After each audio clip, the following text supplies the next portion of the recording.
Hello friends, my name is Mohammad Salman and welcome to my channel bio की पाठशाला। तो आज की वीडियो में हम डिस्कस करेंगे soil water, water holding capacity और वाइल्टिंग कोफिशिएंट के बारे में। देखिए, सबसे पहले हम समझते हैं कि सॉइल वाटर क्या होता है। जब रेनिंग होती है यानी जब बारिश होती है तो रेनिंग के जो वाटर होते हैं वो फॉल करते हैं लैंड पर। लैंड की सॉइल के अंदर ये प्रॉपर्टीज़ पाई जाती है कि उन वाटर को क्या करते हैं, वो एब्जॉर्ब करते हैं और प्लांट इन्हीं वाटर को एब्जॉर्ब करके थ्रू द रूट्स के थ्रू इन वाटर को एब्जॉर्ब करते हैं और अपनी फिजियोलॉजिकल प्रोसेस को पूरा करते हैं। तो यहाँ पर हम समझ लेते हैं कि सॉइल जो होता है, सॉइल वाटर, वो 5 टाइप्स के होते हैं। सॉइल वाटर जो होता है, जो मिट्टी में प्रेजेंट पानी जो होता है, वो 5 टाइप्स के होते हैं। ग्रेविटेशनल वाटर, सेकंड है कैपिलरी वाटर, थर्ड है रनअवे वाटर, फोर्थ है hygroscopic water and fifth last है केमिकली कंबाइंड वाटर। तो हम एक एक करके समझते हैं। तो सबसे पहले हम समझते हैं ग्रेविटेशनल वाटर। देखिए, ग्रेविटेशनल वाटर क्या होता है। ग्रेविटेशनल वाटर वो वाटर होता है जो कि हमारे लैंड में सबसे नीचे पर पाए जाते हैं। सबसे नीचे जो वाटर्स होते हैं उन वाटर को बोला जाता है ग्रेविटेशनल वाटर। और ग्रेविटेशनल वाटर का यूज़ करके ह्यूमंस जो होता है अपनी प्यास को बुझाने के लिए किसी तरह की वाटर का, जो साफ़ वाटर का इस्तेमाल करता है, वो ग्रेविटेशनल वाटर का ही इस्तेमाल करता है। हैंडपम्प के थ्रू या फिर नल के थ्रू हम देखते हैं कि वाटर जो है वो ज़मीन से आता है और ह्यूमंस अपनी यूज़ में उस वाटर का इस्तेमाल करते हैं। देखिए, ये वाटर इतना ज़्यादा नीचे होने के कारण हम ये देखते हैं कि प्लांट्स की रूट्स जो होती हैं वहाँ तक नहीं पहुँच पाती हैं। तो हम ये कह सकते हैं कि प्लांट इन वाटर का इस्तेमाल नहीं करते हैं क्योंकि ये पानी जो होते हैं बहुत ज़्यादा नीचे होते हैं और प्लांट की जो रूट्स होती हैं इन वाटर के कांटेक्ट में नहीं रहती हैं। तो प्लांट्स इन वाटर का जनरली इस्तेमाल नहीं करते हैं। तो ऐसे वाटर को हम बोलते हैं ग्रेविटेशनल वाटर। सेकेंड है हमारा कैपिलरी वाटर।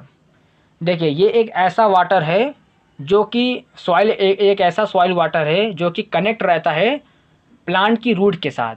प्लांट की रूट्स जो होती हैं जिन वाटर्स को वो एब्जॉर्ब करती हैं उनको बोला जाता है कैपिलरी वाटर।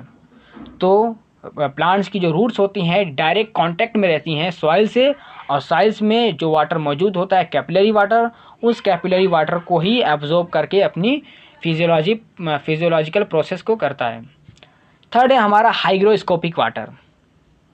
देखिए, हाइग्रोस्कोपिक वाटर क्या होता है।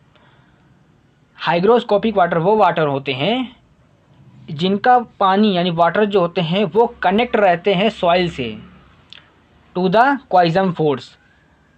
वाटर्स के मॉलिक्यूल्स और सॉइल के पार्टिकल्स आपस में जिस फोर्स के थ्रू बंधे होते हैं उनको बोला जाता है क्वाइजम फोर्स। और हाइग्रोस्कोपिक वाटर जो होता है प्लांट्स बहुत लेस अमाउंट में, बहुत थोड़े अमाउंट में एब्जॉर्ब करता है।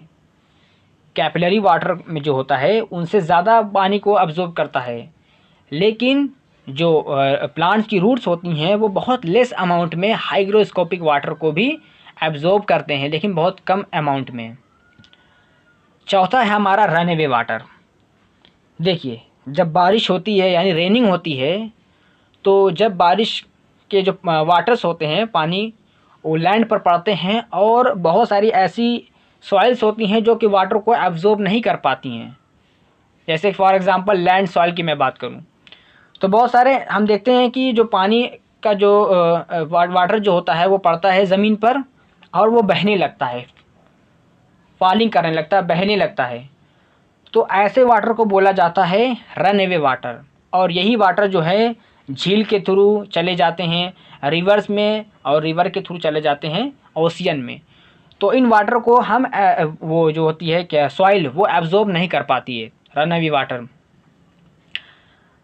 प्लांट्स की जो रूट्स होती हैं वो इंटर होती है किसमें, लैंड्स में, सॉइल, मिट्टी के कांटेक्ट में रहती है। लेकिन ये वाटर जो होते हैं रनअवे वाटर, वो मिट्टी जो ज़मीन होती है, लैंड, उसके सरफेस के ऊपर बहते हैं, इसलिए इन वाटर का वो एब्जॉर्ब नहीं कर पाती हैं। यानी रनअवे वाटर किसी तरह का काम नहीं आता है प्लांट्स के। फिफ्थ है हमारा केमिकली कंबाइंड वाटर। देखिए, ये इस तरह का वाटर है। ये वाटर जो होता है वो सॉइल से केमिकली कंबाइंड रहते हैं और प्लांट्स की जो रूट होती हैं इन वाटर को एब्जॉर्ब नहीं कर पाती हैं, क्योंकि बहुत तेज ये केमिकली कंबाइंड जो होते हैं वो इनका कंसंट्रेशन बहुत ज़्यादा होता है, और ये जो होते हैं सॉइल से कनेक्ट होते हैं किसी केमिकल रूप में, यानी केमिकल की वजह से, केमिकल कंपाउंड की वजह से या केमिकल बाउंड की वजह से आपस में सॉइल मिनरल्स और सॉइल के पार्टिकल्स और वाटर्स आपस में कंबाइंड रहते हैं केमिकली रूप में, और इसलिए जो है the water is not available to the plant, और ये प्लांट्स के लिए ज़रूरत नहीं बन पाते, यानी प्लांट्स इनको एब्जॉर्ब नहीं कर पाता है। अब हम पढ़ते हैं वाटर होल्डिंग कैपेसिटी के बारे में। देखिए वाटर होल्डिंग कैपेसिटी क्या होता है। जब बारिश होती है, ज़मीन पर पानी गिरता है, तो हम ये देखते हैं कि सॉइल्स के अंदर ये कैरेक्टर पाया जाता है, ये प्रॉपर्टीज़ पाई जाती है कि वो वाटर को एब्जॉर्ब कर लेता है। बहुत सारे ऐसा वाटर होता है जो कि बह जाता है, लेकिन बहुत सारा ऐसा वाटर होता है जो कि मिट्टी जो होती है वह उसको एब्जॉर्ब कर लेती है।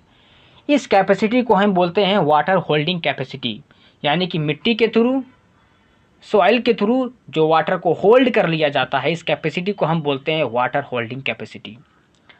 एक्सपेरिमेंट के थ्रू ये देखा गया है कि जो सैंड मिट्टी होती है, यानी सैंड सॉइल जो होती है, वो वाटर को बहुत कम एब्जॉर्ब करती है। जैसा कि आप स्ट्रक्चर में देख रहे होंगे, वाटर को बहुत कम एब्जॉर्ब करती है।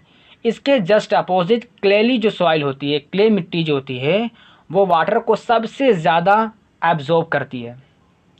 और बीच में हमारा आता है लोमी सॉइल। लोमी सॉइल जो होती है वो सैंड से ज़्यादा वाटर को एब्जॉर्ब करती है, लेकिन क्ले सॉइल से बहुत कम वाटर को एब्जॉर्ब करती है। तो सबसे ज़्यादा कौन वाटर को एब्जॉर्ब कर रहा है? Clay soil. और सबसे कम जो वाटर को एब्जॉर्ब कर रहा है वो है सैंड सॉइल। अब हम पढ़ते हैं वाइल्टिंग कोफिशिएंट के बारे में। देखिए वाइल्टिंग कोफिशिएंट क्या होता है। अगर ये बताइए कि अगर कोई प्लांट में वाटर की कमी हो जाए, या कह सकते हैं मिट्टी में कमी हो जाए, तो वो प्लांट जो है वाटर को एब्जॉर्ब नहीं कर पाएगा थ्रू द रूट्स, क्योंकि मिट्टी में वहाँ की सॉइल्स में पानी की कमी है। तो क्या क्या सिम्टम हमें नज़र आएंगी? प्लांट सर्वाइव नहीं कर पाएगा, प्लांट्स की लीफ फोल्डिंग होने लगती है, प्लांट्स की जो लीफ होती है वो ड्रॉपिंग होने लगती है, नीचे की ओर झुकने लगती है, जैसा कि आप स्ट्रक्चर में देख रहे होंगे। तो ये सब सिम्टम हमें नज़र आते हैं। और अगर ये लंबे समय तक बना रहा, यानी कि पानी की कमी बहुत दिनों तक ऐसे होती रही, तो हम ये देखते हैं कि प्लांट जो होता है उसकी डेथ हो जाती है। बहुत सारा ऐसा प्लांट्स है जिनके अंदर पानी की कमी की वजह से हम देखते हैं उनके अंदर किसी तरह का नेगेटिव कैरेक्टर नज़र नहीं आता, यानी कि प्लांट पानी की कमी है फिर भी वो अपनी मूल अवस्था में एकदम सही सलामत है। तो हम इसको बोलते हैं इंसिपिडिंग वाइल्टिंग, इस फिनोमिना को। अगर पानी की कमी होती रहे बहुत अधिक दिनों तक, तो हम ये देखते हैं कि जो इंसिपिडिंग वाइल्टिंग है वो कन्वर्ट हो जाता है टेम्परेरी वाइल्टिंग में। अब यहाँ पे हम समझते हैं कि टेम्परेरी वाइल्टिंग क्या होता है। देखिए हम देखते हैं गमले में जब हम प्लांट लगाते हैं, बहुत दिनों तक अगर हम पानी ना दें, तो हम ये देखते हैं कि इनकी पत्तियाँ जो हैं वो फोल्डिंग होने लगती हैं, झुकने लगती हैं, या फिर मुरझाने लगती हैं। लेकिन हम जैसे उनको पानी दे सकते हैं, फिर से वो अपनी मूल स्टेज में आ जाते हैं, यानी अपनी जो पहली स्टेज थी, जो जैसे वो हेल्दी थे, वो हेल्दी हो जाते हैं। तो इसको बोलते हैं टेम्परेरी वाइल्टिंग, यानी बहुत कम दिनों तक ऐसा हुआ, पानी देने के बाद वो अपनी सही स्थिति में आ जाते हैं। लेकिन अगर उसको पानी ना दिया जाए, तो यही टेम्परेरी वाइल्टिंग जो है ना, वो कन्वर्ट हो जाती है परमानेंटली वाइल्टिंग में। परमानेंटली वाइल्टिंग ये इस तरह का वाइल्टिंग है जिसमें अगर हम पानी दें, जितना भी पूरा हम गमले को अगर हम फिल कर दें पानी से, फिर भी वो अपनी हेल्दी स्टेज में नहीं आ पाएगा, फिर भी अपनी वो मूल स्टेज में वो नहीं आ पाएगा। तो इसको हम बोलते हैं परमानेंट वाइल्टिंग, और परमानेंट वाइल्टिंग को ही बोलते हैं वाइल्टिंग कोफिशिएंट, यानी कि ऐसा प्लांट जो कि पानी देने पर भी वो अपना हेल्दी स्टेज में नहीं आ रहा है, अपनी पहली वाली स्टेज जो कि यंग था, वो जैसे वो हेल्दी था, वो अपनी स्टेज में नहीं आ पा रहा है, तो इसको हम बोलते हैं परमानेंट वाइल्टिंग। तो ये वीडियो अगर आपको पसंद आई है तो like, share, comment and subscribe ज़रूर कीजिएगा। Thank you so much for watching this video.